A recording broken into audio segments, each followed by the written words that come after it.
gente tem uma pegada bem filosófica. Eu sempre gosto de perguntar pra galera que vem aqui o que é uma vida boa, né? Eu sei que é algo que não é tão simples, é um pouco abstrato, muito individual, cada um tem sua opinião, né, sua relação com a própria vida e os seus objetivos. Mas, cara, eu acho que as pessoas que têm sucesso e que conseguem construir, principalmente você é um cara que construiu as coisas lá de baixo, veio de baixo e foi crescendo e hoje tem um baita de um projeto que é animal, e depois você vai falar as suas redes para todo mundo. Tudo, o que é uma vida boa para você, cara? Quando você ouve isso, o que vem na tua cabeça? Tá, é um assunto que eu gosto bastante, esse desenvolvimento pessoal, assim, é uma coisa que eu vim estudando nos últimos anos e busco me desenvolver a cada dia, mas eu não acho que é uma vida de equilíbrio, que é uma coisa que eu defendo, mas é uma vida harmônica, né, enfim, e nessa vida ela tem aonde eu vou alocar um tempo ali para minha saúde, né, onde que sejam coisas importantes para mim, seja da minha parte física, da parte espiritual, enfim, que seja, um tempo que eu tenha com a minha família, né, e um tempo que eu consiga alocar para o trabalho, né, então essas três bandeiras são três coisas que eu gosto de estar bem harmônicas ali, né? Quando a gente fala saúde, família e trabalho. Então, esse é um bom norte que eu acredito. E essa é a vida. É uma vida que eu tenha tempo, né? Para mim, para minha família e que eu possa dedicar a um projeto que ele possa crescer no ponto de vista do meu trabalho o máximo possível ali, né? São três pilares aí que você Sim. coloca. Um pilar individual do ponto de vista de você conseguir ter saúde, ter prazer do ponto de vista individual. Sim. Um pilar familiar, muita gente fala isso daqui. E a parte profissional. Beleza, maravilha. Aí você vem, bom, parte profissional. Qual que é o teu ethos, cara? Por que você escolheu mexer com tênis? Tá. E o que você vê que o tênis pode trazer para buscar essa vida boa? Da parte profissional, eu tô falando. Tá, legal. Na verdade, quando eu decidi trabalhar com tênis, eu comecei pegando bolinhas, enfim, né? Quando a minha trajetória, né, você deu um breve resumo ali.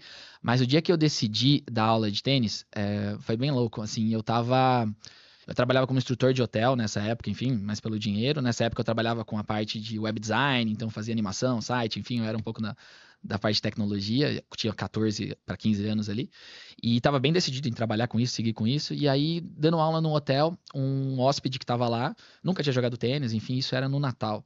Aí ele fez uma aula comigo, aprendeu a jogar, gostou, enfim, e aí ele voltou, né, para Santos, que ele morava lá, e aí, em março, no carnaval, ele voltou todo equipado, né? Todo fonsequizado aí, né? Com raquete, raqueteira, enfim, tudo.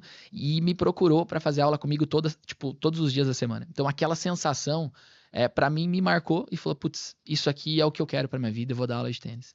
Que você tá entregando algo pro cara, era algo fundamental, que ele se preparou para aquilo. E aí ele voltou empolgado, motivado, enfim, eu ganhei um dinheiro naquela época, foi um puta dinheiro que eu ganhei na semana, enfim, também naquela época lá. Então foi bem legal, assim, esse foi o grande start que eu quis dar aula de tênis, né? A partir daí eu falei, bom, vou ser professor, me dediquei tudo que eu tinha que fazer. Durante a jornada fiz um pouco de tudo que você imaginar do mercado de tênis eu cheguei a fazer. E até que no momento que eu me formei, eu acabei enchendo minha agenda de alunos, né? Então eu tava com a agenda cheia de alunos ali, enfim, falei, bom, agora eu vou fazer isso para a vida inteira, né? Eu tinha 23, 20 e poucos anos. Falei, bom, eu preciso fazer algo diferente, porque é aquilo, né? Você chega num estágio que você fala, puta, eu quero pouco mais agora, como é que eu faço para ter mais?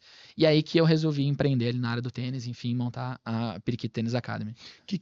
Você, porra, pegador de bolinha, instrutor, não é o professor, mas é o instrutor, acordou a raquete, ser árbitro, até você virar empresário, né? Você vê que é uma trajetória extensa aí. Uhum. O que você lembra, assim, que, tipo, aqueles momentos que são desafiadores, sabe? Que você fala, cara, isso aqui foi foda. Isso aqui eu tive que passar por um baita de um obstáculo, um momento que a vida foi difícil com você, nessa jornada, que já não é uma jornada fácil. O que você destacaria, assim, que foi um momento que você falou, caralho, isso aqui é foda, e como que você, até para quem tá ouvindo, e pode não ser no tênis, mas pode ser em qualquer outra área, vai encontrar dificuldades similares, até para a pessoa que tá ouvindo poder entender o que poderia fazer, sabe? Momento de dificuldade e como que você fez para superar isso, assim. Tá, acho que o ponto que mais me teve, durante todas essas coisas que eu fiz, né, tudo quando eu tava, comecei pegando bolinhas, subi, enfim, eu sempre falei sim para tudo que aparecia, para que eu pudesse ter o máximo de oportunidades possíveis ali dentro, experiências possíveis eu pudesse vivenciar dentro daquilo que eu estava fazendo. Então, isso foi um ponto legal, dizer sim para tudo que aparecia ali, para que eu pudesse experimentar. O ponto mais difícil que eu tive, isso dentro de mim, pra mim, né, foi quando eu tava com tênis, como atleta, disputando uma bolsa pra universidade, pra faculdade, né? Então eu cheguei ali num jogo da final, que era um torneio, que quem ganhasse aquele torneio ganharia a bolsa pra faculdade. Qual Então, faculdade? Faculdade de Educação Física em Jundiaí, ESF, né? Tá. Então, para mim, pagar a faculdade naquele momento era complicado. Sim. Tinha alguém que falou, meu, se não der certo lá, conta comigo que eu te ajudo com a facu. Enfim, tinha um por trás ali, né, que daria certo. Mas, enfim, eu fiz questão de fazer aquilo acontecer. E eu treinei muito naquelas 2 semanas, até aquele jogo que tinha programado, enfim, tal. E aí chegou no dia lá, eu mega preparado, enfim, perdi o primeiro set de 6-1 naquele jogo.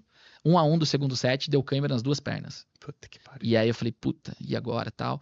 E eu falei, cara, vou dar tudo que eu tenho até o corpo não aguentar mais e deitar no chão de dor, enfim. E aí eu comecei não catimbar o jogo, né, enfim, aquela partida. Mas eu me arrastar o máximo que eu podia, porque eu não tinha condições mesmo. Eu sacava e arrastava a perna, enfim. E ali eu tava sozinho, né, naquele dia, não tinha ninguém torcendo pra mim, a não ser um cara lá no fundo lá que gostava de mim, que tava olhando lá o jogo, tava meio chovendo e tal na hora. E esse adversário tinha toda uma torcida, enfim, lá. E aí ele ficou incomodado um pouco com essa situação de eu estar me arrastando, enfim, ele se travou, venci aquele set de 7-6 e ganhei no super de 10-7. Caralho, que da Então, pra mim, do ponto de vista de sofrimento ali, né, numa passagem, pra mim foi muito importante, porque pra mim conquistar aquela bolsa da faculdade era importante. Era um cenário difícil, que eu tava ali todo arrebentado, enfim, mas falei, meu, eu vou no meu máximo, depois a gente vê o que acontece. Então, ali me marcou bastante essa sensação.